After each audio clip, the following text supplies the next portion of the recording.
What's up, brothers and sisters? It's your brother G World 7_D. And I'm going back to Dr. Ivan Van Sertim's book, Early America Revisited. All right. This is one of the many books he's talked about Aboriginal black people here in ancient America. All right. This is the one that follow up from They Came Before Columbus and this one. All right. This is Early America Revisited. This is number 3 out of 4 he did. I'm gonna go to page 56. All right. I'm gonna go to page 56 and read a few things, and I want you to pick up on certain things, brothers and sisters. All right. Right here, if I can get it, there are approximately 2,300,000 blocks of stone which comprise the Great Pyramid.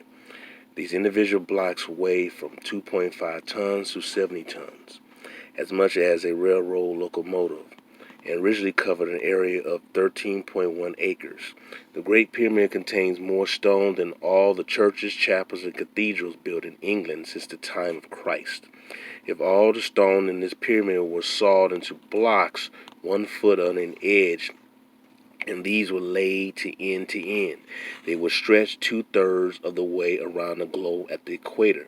The Great Pyramid contains enough stone to construct 30 Empire State Buildings. The most plausible motive for the great journey to the far west of the world, where the sun goes down, America, lies in the religious belief of the ancient Egyptian priests and thinkers that therein lay the entrance to the underworld. Sahagan, in his study of ancient America oral tradition and the few manuscripts that survived the burnings of the early American books under the orders of Bishop de Landa, reports that settlers came to Mexico from across the sea, and they came looking for a terrestrial paradise. But what ships did the Egyptians have to make such journeys? And what ocean did they cross, the Pacific or the Atlantic, in their quest for the imagined entrance to the underworld? All the evidence, the ancient Pari-Rezi map found in the Sac Library of Alexandria, and the newly discovered relationship between ancient Egypt and the the rest of Africa, especially West Africa, in pre-Christian times, points to the Atlantic. We shall deal with the Pari-Rezi map in a very great detail when we come when we get to chapter 3, and he talks about ancient America, South America, and Egypt.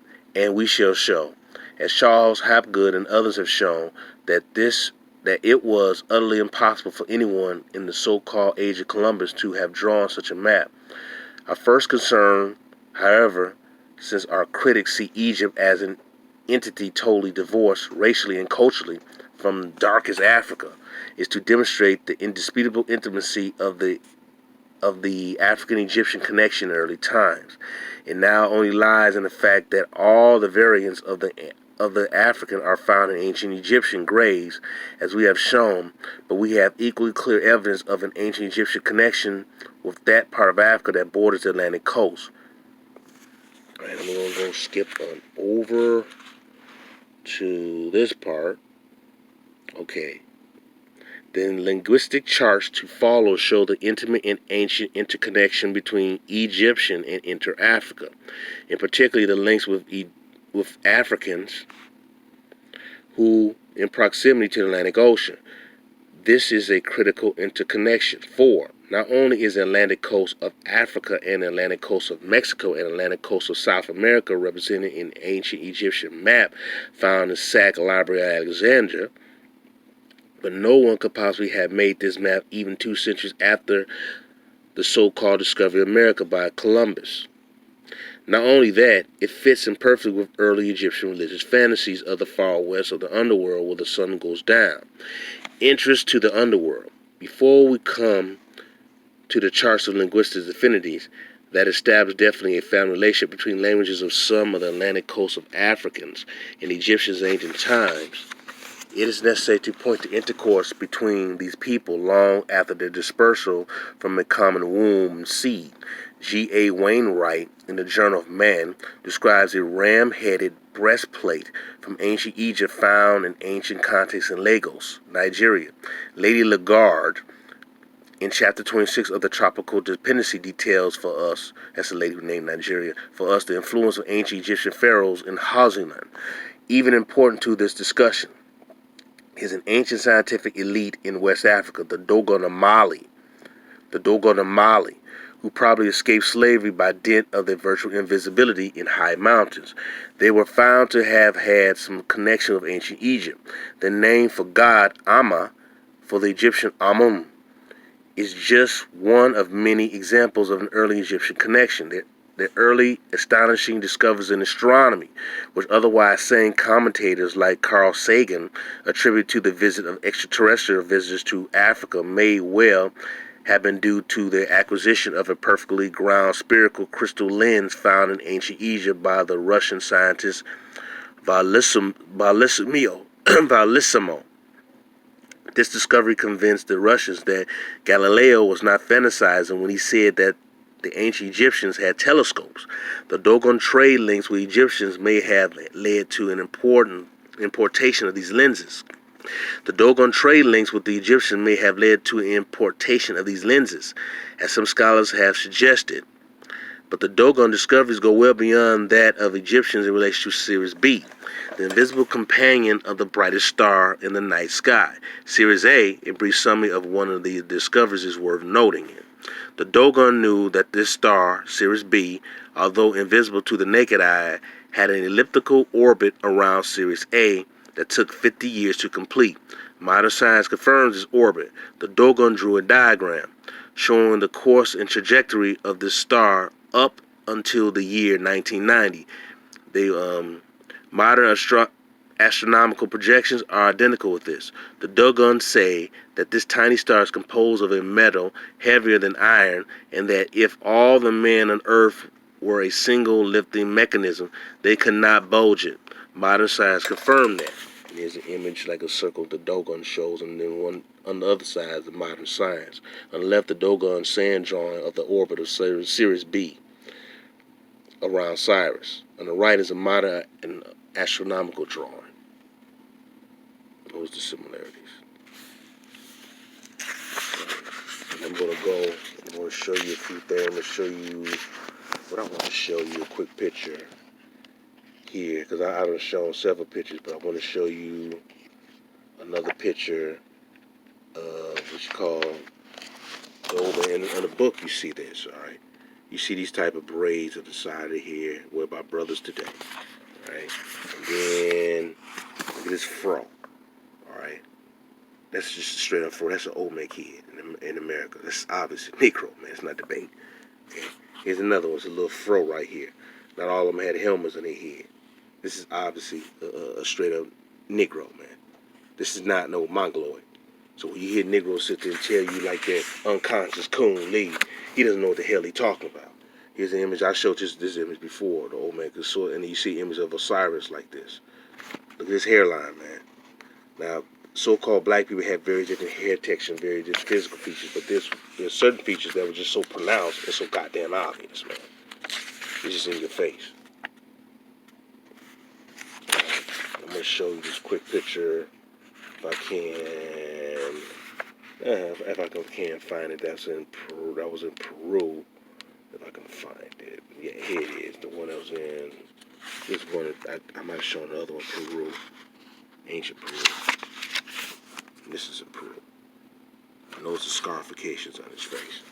Now, it talks about the Egyptian connection to South America. I may discuss that in another video, but the main reason I was reading that, because what you call the Dogon was one of the many different groups that were part of ancient Egypt. And that's why it was a connection to so-called the different parts of West Africa, because there was very different river channels and mega lakes where they were able to sail in and out within not only Africa, but they was able to then go out of Africa and then come into the Americas. And then it was very different river channels in America that dried up. All right. So there was always constant selling back and forth. I emphasize that. Also, it was mentioned about lenses. I I always talked about the different astronomers. I showed you Takao and Copan. A lot of our ancestors were ancient astronomers, so they was able to view the skies. They had ancient observatories, and they had ancient what you call telescopes to view the damn sky, or lenses to see the image of the sky closer. They had that technology, man. See, we gotta start really doing deep research in our history, and just stop believing what is given to us face value from white folks and from these boule Negroes who've not done anything. I've been studying this for years, man, and I know that how much we've been lied to about Aboriginal Black history. Now everything's mentioned African, African, African, but not all so-called Black people are African. Black people are globally in this world. When you just use that term African, you allow others, I've said this so many times, to steal your identity, to hijack your identity, and then making you a foreigner in your own land. That's my problem with Umar Johnson when you use the term American Africans. No, we're not Africans. We are Aboriginal Americans. That is his problem. As well, he needs to do better research. But the point is that there was always a connection by boat, selling by boat, travel by boat using different types of ships. In many instances, they use large wooden ships. I said this before. So this information is out there, but you have to study it. Remember, there was cocaine found in Egyptian pharaohs' bodies. Cocaine was natural to the Americas, particularly South America. How did it get there? See, when you get people like Unconscious Lee running his mouth, saying that we just basically descendants of African slaves, not only he's an idiot, because he really is,